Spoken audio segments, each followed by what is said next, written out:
Shalom,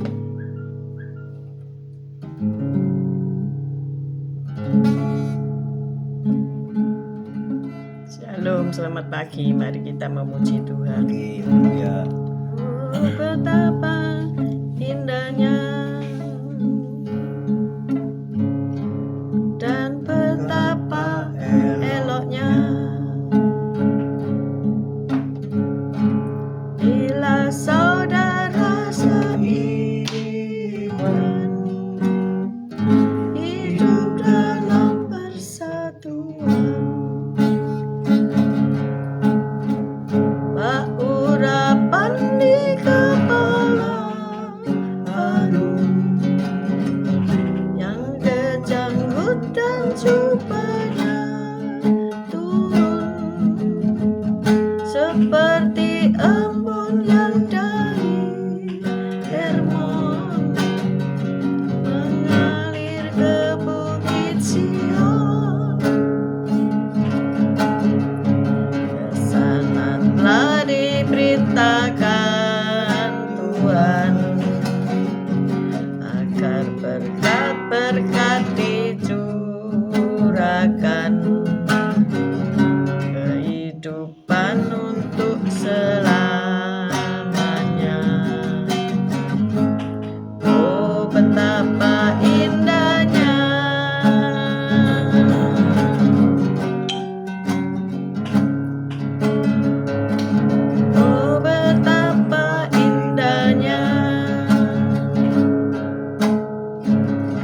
dan betapa eloknya bila saudara seiman hidup dalam persatuan. Urapan di kepala harum, yang kejanggut dan jubahnya turun seperti embun yang dari Hermon mengalir ke bukit Sion. Kesanatlah diperintahkan Tuhan agar berkat-berkat dicurahkan, kehidupan untuk selamanya. Oh, betapa indahnya, oh, betapa indahnya, oh, betapa indahnya,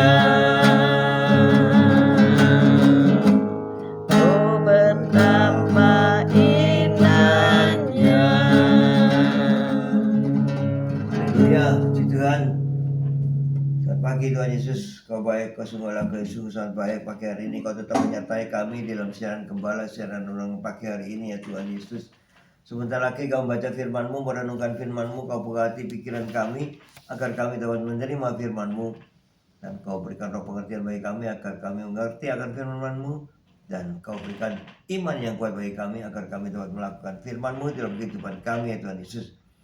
Kami serahkan kehidupan kami sepanjang hari ini bersama semua rekan-rekan peserta daripada renungan pagi hari ini ke dalam tangan-Mu, di dalam kuat kuasa-Mu, di dalam perlindungan-Mu, di dalam penyertaan-Mu, di dalam kasih-Mu, juga di dalam berkat-Mu ya Tuhan Yesus. Dan Kau tetap mengasihi kami ya Tuhan Yesus. Makasih Tuhan Yesus, haleluya. Dan Kau tetap berikan kesehatan, kekuatan bagi tubuh kami agar kami dapat melayani Kau lebih lagi. Dalam nama Yesus kami sudah berdoa dan syukur. Amin, amin, amin. Amin. Haleluya. Shalom semuanya, selamat pagi yang sudah bergabung di pagi hari.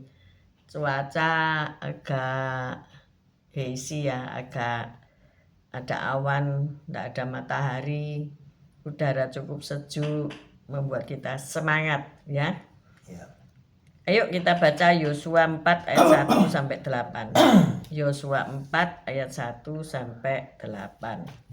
Yosua 4 ayat 1 sampai 8. ke-12 batu peringatan. Yosua 4 ayat 1. Setelah seluruh bangsa itu selesai menyeberangi sungai Yordan, berfirmanlah Tuhan kepada Yosua demikian. Pilihlah dari bangsa itu 12 orang, seorang dari tiap-tiap suku, dan perintahkanlah kepada mereka demikian. Angkatlah 12 batu dari sini, dari tengah-tengah sungai Yordan ini, dari tempat berjejak kaki para imam itu. Bawalah semuanya itu ke seberang dan letakkanlah di tempat kamu akan bermalam nanti malam.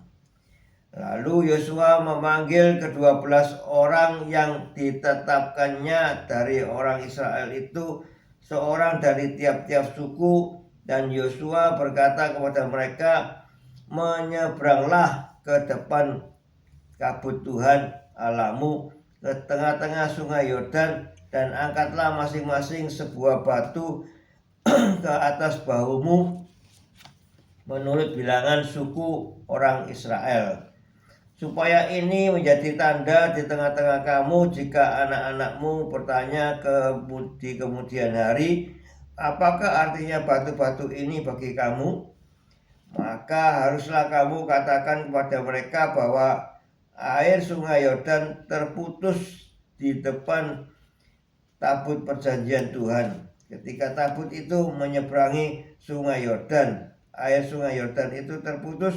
Sebab itu batu-batu ini akan menjadi tanda peringatan bagi orang Israel untuk selama-lamanya.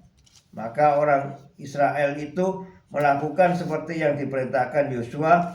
Mereka mengangkat 12 batu dari tengah-tengah sungai Yordan seperti yang difirmankan Tuhan kepada Yosua menurut jumlah suku Israel.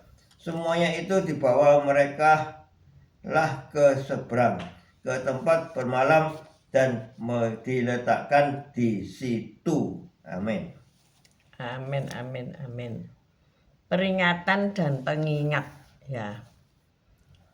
Apakah saudara-saudara sekalian punya benda-benda pengingat untuk sesuatu hal, peristiwa-peristiwa yang saudara anggap bersejarah dalam hidupmu? Bapak pernah punya enggak? Ya. Benda-benda peringatan yang Oh ya. tidak boleh dibuang ya. Enggak ada rasanya. Ya. Enggak ada. Nggak ada ya. Apalagi bagi orang yang sering pindah-pindah rumah ya, mungkin benda-benda itu sudah enggak karu-karuan. Mungkin dulu pernah ada benda-benda atau foto-foto dari nenek moyang, tapi karena sering pindah rumah akhirnya kececeran, enggak tahu di mana ya. Juga kita tidak boleh memperhalakan Benda-benda itu ya. Iya. Ya memang kita enggak memberhalakan, tetapi ini ada suatu kisah bahwasanya ada seorang yang bernama Aaron. Ketika ayahnya meninggal dengan mendadak, maka ia menghadiahi ibunya sebuah foto berukuran poster dalam bingkai yang menampilkan puluhan benda yang merangkum kehidupan sang ayah, yaitu koleksi foto-foto, bebatuan, buku-buku, karya seni, dan lainnya, yang masing-masing memiliki makna khusus di baliknya.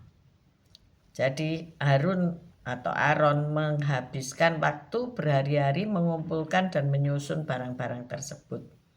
Dan kemudian saudaranya yang bernama Rachel, saudara perempuannya Rachel, itu menyusunnya dan mengabadikannya dalam sebuah foto, dan akhirnya dibuatlah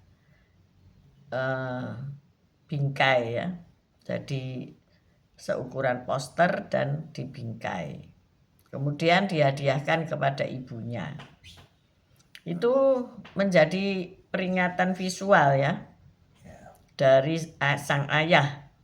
Meskipun beliau sang ayah ini tidak baik-baik saja karena kecanduan dan sebagainya, tetapi oleh Tuhan disembuhkan.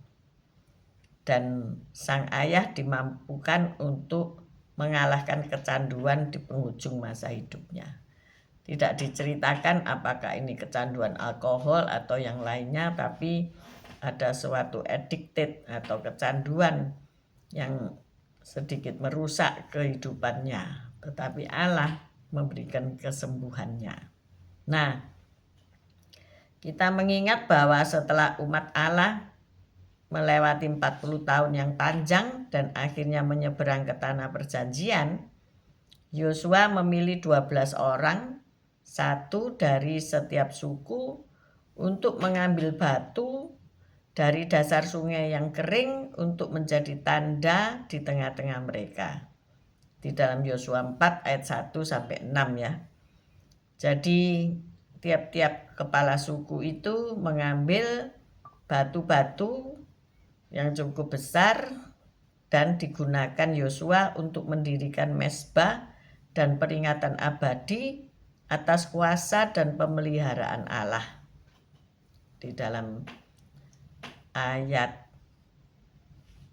19 sampai 24 ya. Kita baca Yosua 4 ayat 19 sampai 24. Jadi mereka menyeberang sungai Yordan yang kering karena kuasa Allah dan mengambil batu-batu di dasar sungai itu untuk digunakan sebagai mezbah dan peringatan abadi. Oh, luar biasa ya. Ya kalau sungai itu udah kering lah bisa ngambil batunya ya. Ya iyalah. Yosua 4 ayat 19. Bangsa itu telah keluar dari sungai Yordan pada tanggal 10 bulan pertama dan mereka berkemah di Gilgal di batas timur Yeriko. Ke-12 batu yang diambil dari sungai Yordan itu ditegakkan oleh Yosua di Gilgal. Dan berkatalah ia kepada orang Israel demikian. Apabila di kemudian hari anak-anakmu bertanya kepada ayahnya, apakah arti batu-batu ini? Maka haruslah kamu beritahukan kepada anak-anakmu begini. Israel telah menyeberangi sungai Yordan ini di tanah yang kering. Sebab Tuhan Allahmu telah mengeringkan di depan kamu air sungai Yordan sampai kamu dapat menyeberang seperti yang telah dilakukan Tuhan Allahmu dengan laut Teberau yang telah dikeringkannya di depan kita sampai kita dapat menyeberang. Supaya semua bangsa di bumi tahu bahwa kuat tangan Tuhan dan supaya mereka selalu takut kepada Tuhan Allahmu. Amin. Amin. Ya, fungsinya peringatan-peringatan atau tugu-tugu peringatan itu adalah untuk mengingatkan generasi mendatang ya, bahwa Tuhan pernah menolong mereka. Tuhan yang Maha Dahsyat pernah menolong bangsa Israel keluar dari tanah penjajahan menuju tanah perjanjian. Jadi inilah pentingnya penanda ya. Jadi kalau saudara juga punya benda-benda yang mengingatkan kepada orang tua ataupun nenek moyang yang membawa saudara dari gelap menuju terangnya yang ajaib, atau menjadi pahlawan keluarga, menyelamatkan ekonomi dan sebagainya, atau lepas dari kejaran musuh, ataupun sehat selamat dari sakit penyakit, ada penandanya ya, supaya ingat bahwa Tuhan pernah menolong. Kalau dulu pernah Tuhan tolong, maka hari ini pun Tuhan pasti tolong. Amin. Amin. Jadi bangsa Israel itu telah menempuh perjalanan yang tidak mudah ya. Namun Allah senantiasa menyertai mereka dengan menyediakan air yang keluar dari batu ya. Mana dari langit serta tiang awan di siang hari dan tiang api di malam hari untuk menuntun mereka. Juga pakaian yang tidak pernah usang. Kita baca Ulangan 8 ayat 4 ya. Baca sendiri nanti ya. Tugu peringatan tersebut ditujukan untuk mengingat Tuhan. Jadi Tujuannya apa? Tugu peringatan itu atau benda-benda peringatan itu yaitu mengingat pertolongan Tuhan, mengingat Tuhan. Allah sudah melakukan hal-hal yang luar biasa, mengingat pemeliharaannya atas kita. Amin. Biarlah kita meninggalkan tanda peringatan yang abadi tentang kasih dan kuasanya. Apakah Anda punya benda-benda peringatan? Bisa diketik sini ya. Punya benda peringatan apa? Apa batu? Apa foto atau benda-benda kesayangan? Stick golf atau apa? Apa Pak Gem? Baju kesayangan.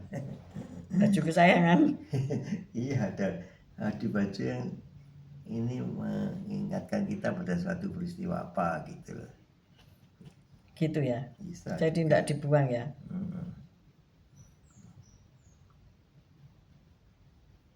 Ya, Atau hadiah dari seseorang karena perbuatan kita dihadiahi sesuatu untuk mengingatkan kita pernah dapat hadiah ini karena sesuatu hal yang kita lakukan. Haleluya. amin, amin, amin. Jadi memang tidak mudah ya untuk membuat suatu kenang-kenangan atas perjuangan daripada keluarga kita ya. Pak Bambang nulis gini, hadiah besar di siang bolong, hati gembira, jantung berdegup. Dulu Tuhan sanggup menolong, sekarang dan selamanya Dia tetap sanggup. Amin. Amin. Ya, jadi peringatan dan pengingat itu juga penting ya. Walaupun hari-hari ini kita mungkin merasa, wah buat apa gitu ya, buat apa, tidak ada gunanya, maksudnya tidak berharga. Tetapi bagi sebagian orang, dan seperti Yosua tadi, untuk mengingatkan keluarga kita bahwa Tuhan pernah menolong keluarga kita. Amin. Amin. Jadi mungkin ada benda-benda bersejarah yang menandakan perpindahan dari generasi ke generasi ya. Ya, kalau hari ini mungkin foto-foto kuno ya, foto-foto jadul, atau benda-benda keramik yang memperingatkan dulu mamaku seneng benda-benda ini ya, dan ada itu. Ibu saya mengkoleksi benda-benda keramik yang ya seperti ibu-ibu era zaman jadul ya, membeli patung-patung vas keramik dan sebagainya. Tapi saya ini tidak suka untuk mengumpulkan benda-benda seperti itu karena merasa menjadi beban ya. Kalau ibu saya punya satu lemari yang isinya beraneka macam hiasan keramik ya. Nah, ketika pindah rumah, sebagian hiasan keramik itu udah saya berikan orang-orang yang suka ya. Tetapi saya juga akhirnya mendapatkan dari tetangga ya, hiasan-hiasan porselen yang mereka sudah tidak mau atau sudah tidak dipakai diberikan ke saya ya. Jadi nyusuh lagi, saya katakan nyusuh ya. Jadi ada lagi patung-patung anjing lah, hewan lah, masih ada ya. Patung ayam. Patung ayam ya. Dari Portugal itu patung ayam. Oh ya, karena besan kasih ya patung ayam ya dikasih lagi. Tapi saya punya patung ayam ketika ibu saya juga mempersilahkan saya punya koleksi ya. Ya, waktu kecil dulu beli patung ayam.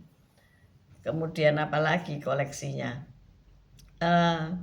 Saya juga punya seorang teman yang meninggal ya karena cancer, dan saya senang melihat pot bunganya dia yang dari porselen ya, dan akhirnya saya tukar dengan sebuah mesin cuci kalau nggak salah ya itu. Akhirnya bertengger di rumah saya. Kemudian sebentar lagi suaminya memberikan lagi koleksi patungnya itu. keramiknya atau porselennya itu yang berupa buah-buahan. Saya lupa yang buah atau yang bunga yang saya ambil dulu ya. Tapi sehingga saya punya porselennya buah dan porselennya bunga. Itu penanda bahwa saya pernah berteman dan ia seorang pendoa fajar dan ia berpesan kepada saya supaya menjaga atau mendoakan agar suami dan anaknya tetap di jalur Tuhan. Nah itulah penanda ya bagi saya ya, seperti itu. Pak Bambang tulis gini, saya punya sepeda motor kuno usianya 25 tahun. Waduh, masih bisa jalan apa enggak itu jangan dijual ya. Nanti kalau anak-anak sudah menikah semuanya itu jangan dijual ya, barang antik itu ya. Bu Simeon nulis seperti mama saya juga senang ngumpulin keramik porselen. Nah itu ternyata kan menjadi kenang-kenangan ya, saya kalau ngebersihin gitu ingat kepada almarhum ya, ingat kepada Tuhan pernah menyembuhkan dia ya, ingat Tuhan pernah menolong dia ketika ia berdoa dengan setia meminta suatu tempat untuk berjualan kuliner, dan kami berdoa keliling dan akhirnya menemukan satu tempat di dalam perjalanan doa itu ya. Di dalam perjalanan doa itu. Jadi singkatnya, ibu ini dan suaminya ingin berjualan makanan tapi pakai tenda ya, PKL. Saya bilang loh, nek hujan lah usung-usung. Kalau hujan kan soro, saya ngomong gitu loh.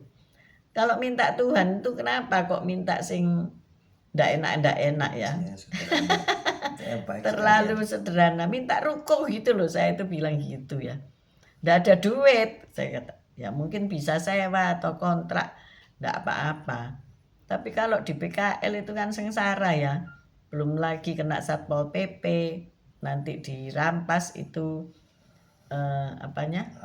lapaknya dibawa naik truk, harus menebus pakai uang lagi dan sebagainya.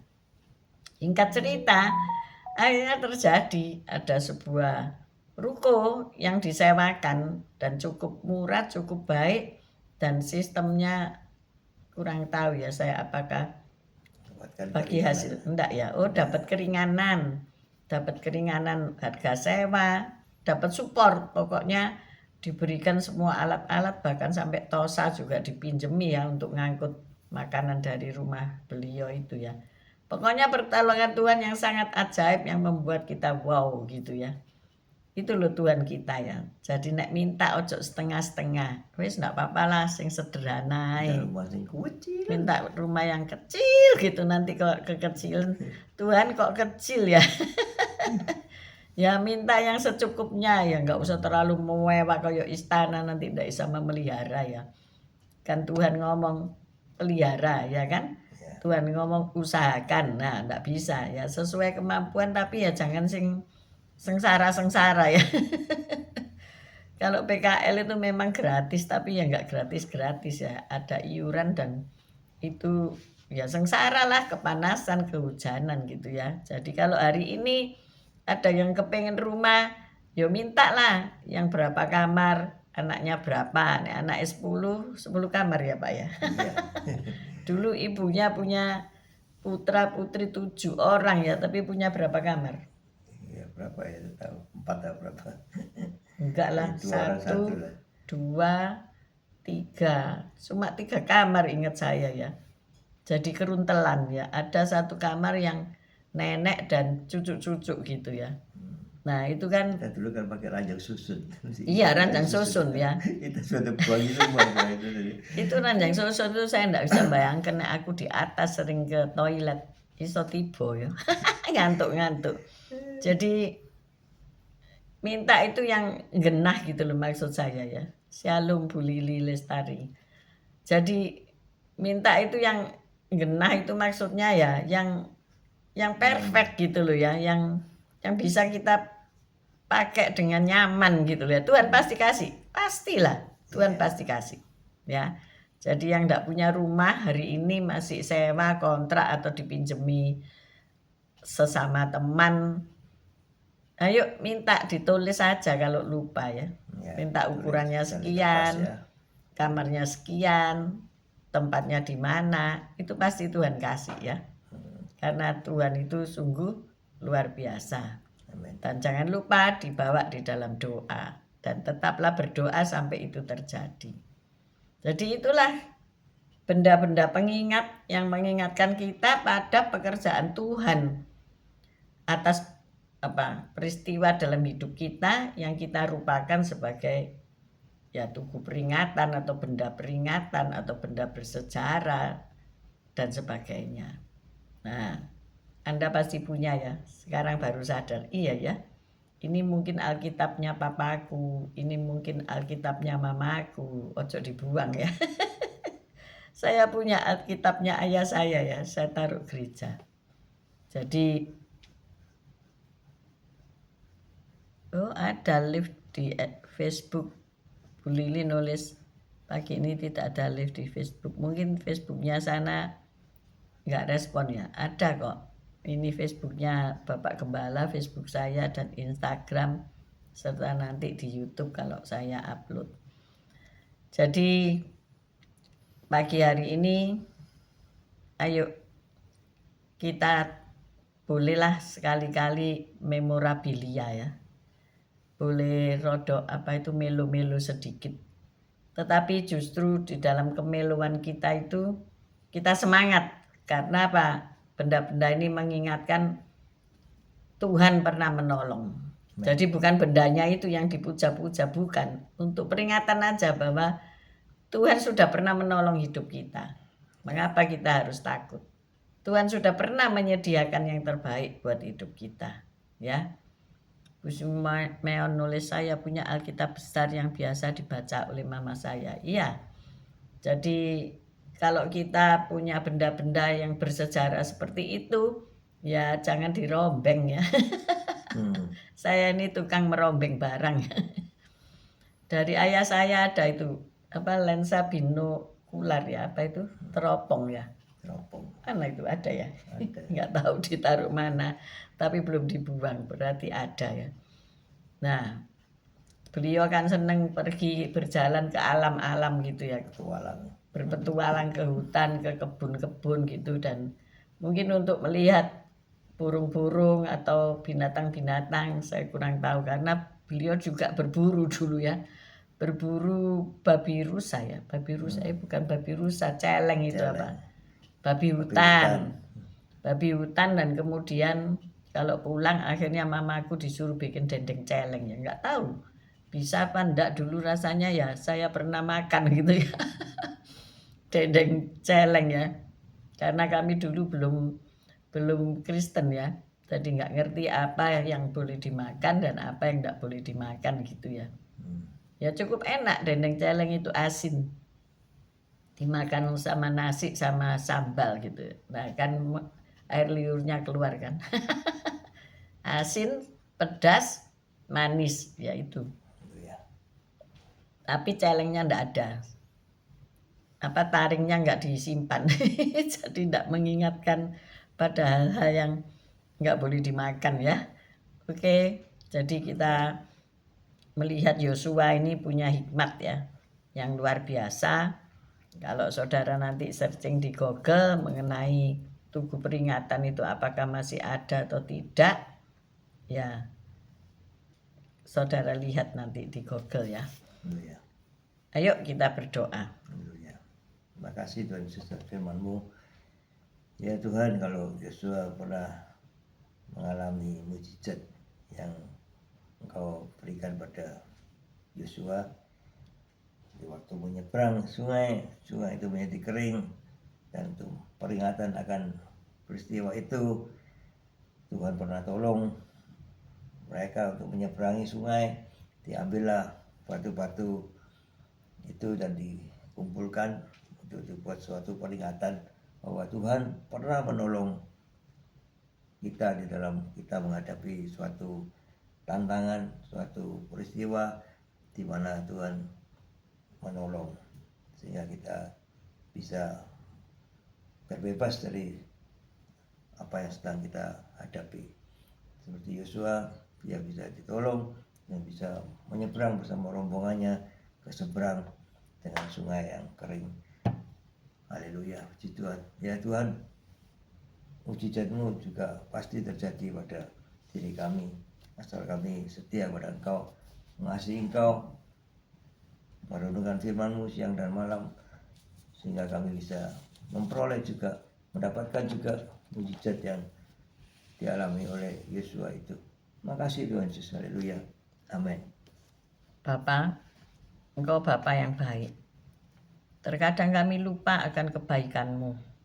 Karena masalah penderitaan-penderitaan yang kami alami, bahkan kami seringkali marah kepada Tuhan dan kecewa terhadap Tuhan. Tuhan menolong untuk hari ini kami diingatkan tentang bagaimana Tuhan menolong dalam kehidupan kami.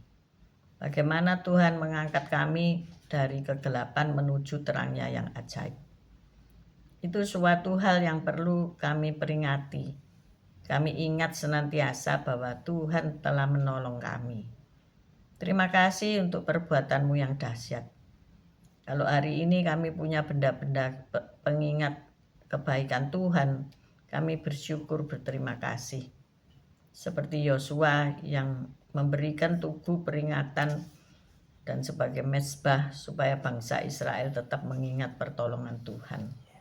Tetapi apabila hari ini mereka lupa, Tuhan ampuni. Tuhan pulihkanlah keadaan mereka bahwa Allah satu-satunya yang layak disembah, Allah Abraham, Ishak dan Yakub adalah Allah kami yang luar biasa, yang dikenal dengan nama Tuhan Yesus Kristus. Terima kasih ya Bapa. Terima kasih. Kami sudah Engkau tolong setiap hari. Engkau sediakan yang kami perlu setiap hari. Engkau sembuhkan kami. Engkau berkati kami dengan luar biasa. Kami akan selalu mengingat Engkau. Ini tandanya kami mengingat Engkau Tuhan. Kami mengangkat kedua belah tangan kami untuk menerima berkat-Mu. Tuhan memberkati engkau, Tuhan melindungi engkau, Tuhan menyinari engkau dengan wajah-Nya dan memberikan engkau kasih karunia. Tuhan menghadapkan wajah-Nya kepadamu dan memberikan engkau damai sejahtera. Terimalah berkat dari Allah Bapa, Putra dan Roh Kudus, berkat kasih, sukacita, damai sejahtera mulai pagi hari ini sampai Maranatha Tuhan Yesus datang untuk kedua kalinya, bahkan sampai selama-lamanya. Mari yang sudah menerima berkat Tuhan katakan bersama Amin, amin, amin, amin. Selamat Haleluya, pagi Tuhan. semuanya. Bu Reni, Pak Fran, Bu Miske, Pak Roni, Bu Foni, Pak Hartono, Bu Martin, Pak Martin, Sepsi, Anton, Esther. Selamat pagi semuanya. Bu Simeon, Pak Simeon, Bu Lili, Pak Yohanes, Pak Bambang, Bu Vera, Fen, sehat selalu. Pak Saiman, Bu Saiman, Bu Titik Sulistiani, Bu Kristiani, Pak Susilo, Bu Elias, Pak Elias, Bu Viken, Pak Henry, Bu Wanda, Pak Budi Utomo. Ya, terima kasih sudah senantiasa bergabung di pagi hari. Tuhan Yesus memberkati juga buat yang nanti siang dan nanti malam menyertai renungan ini. God bless you all. Amin.